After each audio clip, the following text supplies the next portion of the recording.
Sarah G and SB19 collaboration performance. Hindi lang isa, hindi lang dalawa, hindi lang tatlong beses sila nag-take. Grabe siya dito sa performance na to. Opak! Ganda ka? Hey guys!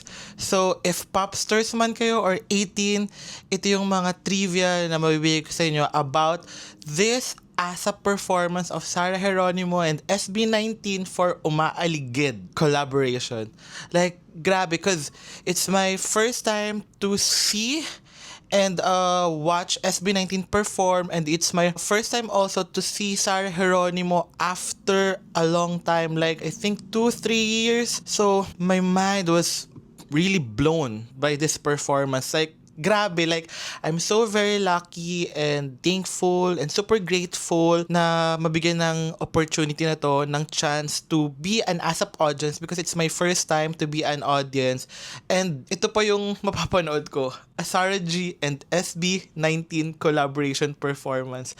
And for their first collaboration, it's Umaaligid. And ito yung mga trivia na maibigay ko sa inyo, guys. So, we waited for almost 5 hours before kami makapasok ng ASAP studio. So, ang call time daw is around 8 to 8:30 na naging 9 to 9:30. Then, we thought na makakapasok kami ng ASAP studio before lunchtime, pero sabi nila, we need to go to the cafeteria muna to eat kasi makakapasok kami ng ASAP studio at around mga 12:30. So, we went inside the ASAP studio at around, I think, mag 1 p.m. na. And guys, naghintay lang kami ng sobrang saglit ng mga minuto to watch them perform.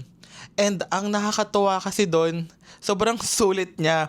Kasi it's free, but hindi lang isa, hindi lang dalawa, hindi lang tatlong beses sila nag-take for the Umaaligid performance, but 5 takes sila. So, ang nakakatuwa kasi dito is, yung first take, sobrang pulido from first hanggang bago yung yung dance break.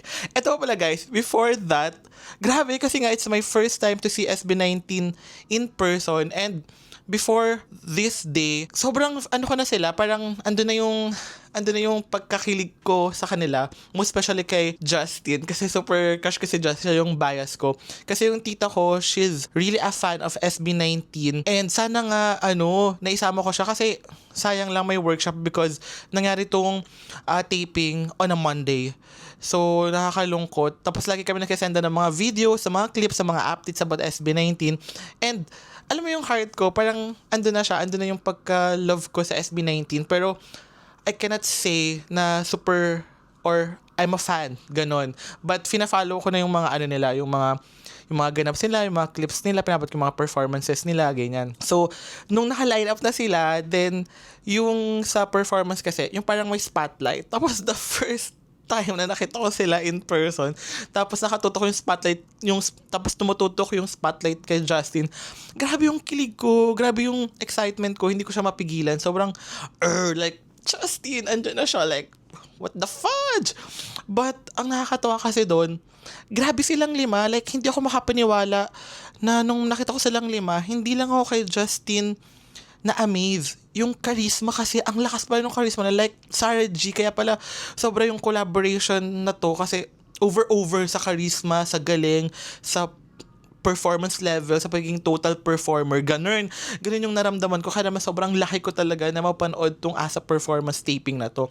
So, nakita ko si Justin, tapos grabe yung first take, okay siya. Tapos nung mag-rap na si Sarah, nagkamali siya. I think nakalimutan niya yung lyrics or nabulol siya. So, sabi talaga na, okay, wait lang. Itigil natin to. Ganun. Kasi ako lang talaga itigil natin to. But, ganun. Sabi talaga, no. Ulitin natin to. So, kaya siya first take, hindi siya full performance yung na-shoot. Then, okay. So, retouch, ganyan. Inuulit-ulit ni Sarah yung yung sa part niya. Tapos, grabe si Justin kasi andun lang siya sa isang gilid, nakatayo siya. Tapos, talagang very focused siya dun sa dun sa steps, parang inaaral pa rin niya, ganyan. Kaya pala, sa mga clips, sa mga videos, very precise talaga ni Justin. Like, Mga ganun niya. Kasi talagang inaaral talaga niya. Tapos nakakatawa kasi lahat sila very approachable. Grabe yung SB19 sa pag-hi, hello sa mga fans kahit hindi sila makalapit kasi nga syempre focus din sila na mag-taping dun sa performance nila for Umaaligid. So, nakakatawa lang kasi parang very down to earth din nila like Sarah G. Kaya naman, grabe talaga yung saya ko that moment. Tapos the second one na, ayun, nakapag-taping na sila. Pagkatapos naka-third take pa rin sila, full ulit yon. Then after that, nag-spill sila. Ang haba nga nung spill eh. So, hindi ko alam kung ano yung mga makakat doon at yung isasama doon sa TV performance, doon sa TV spill. But ayun, nakakatawa kasi parang, alam mo yun, parang super ganda na yung naging bonding ni Sarah G with the SB19 and SB19 with Sarah G as well. Kasi parang both of them are complementing each other talaga. So, walang kung sinong mas mataas, kung sinong mas magaling. Parang lahat sila pantay-pantay. Pero syempre, for SB19, yung praises nila for Sarah G. But Sarah G naman as well, grabe din yung bigay niya for SB19, 'di ba? So nakakatuwa lang talaga tong collaboration na to. Then after the spills, akala ko tapos na sila. Tapos umalis na sila. So akala ko okay na. Tapos biglang after a few minutes, like I think mga 5 to 10 minutes, bumalik sila. Like nagulat ako kasi hindi ko akala ko okay na. So, nakapag fourth take pa sila for the Umaaligid performance.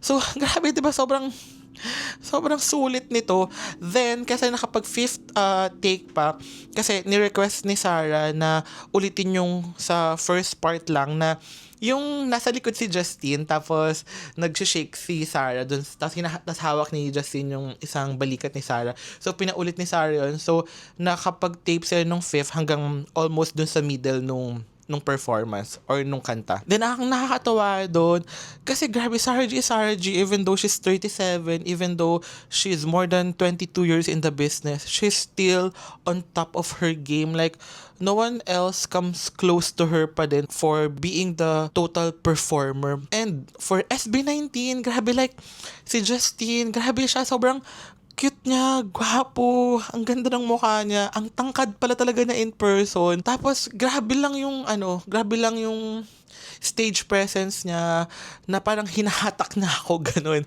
Then for Josh naman, nagulat ako kasi very charming pala niya. Tapos ang cute nung pisngi niya, very matambok. Tapos parang ang sarap i-poke, tapos parang ganun. Tapos ang swerte nung isang popsters kasi nakapagpasensya kay Josh. Then for Ken naman, ay grabe. Parang feeling ko si Ken talaga yung parang pinaka-bias breaker. Kasi grabe po talaga yung niya, yung oozing with sex appeal siya. Grabe yung mga mata niya, grabe siya tumitig. Iba't din yung aura niya, grabe.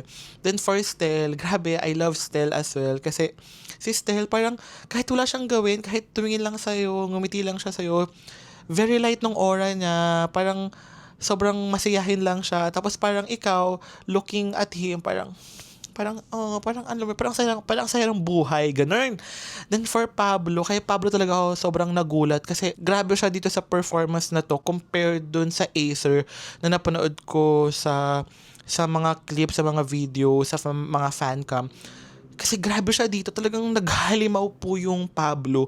Tapos grabe pala yung vocal prowess niya, grabe, sobrang buo, sobrang ganda, sarap pakinggan ng boses niya. Saka may angst talaga si Pablo. So, grabe, I can say that I'm a new fan of SB19 and to think na walang makakapantay pa rin kay Sarah G. But for the male counterpart, eto na.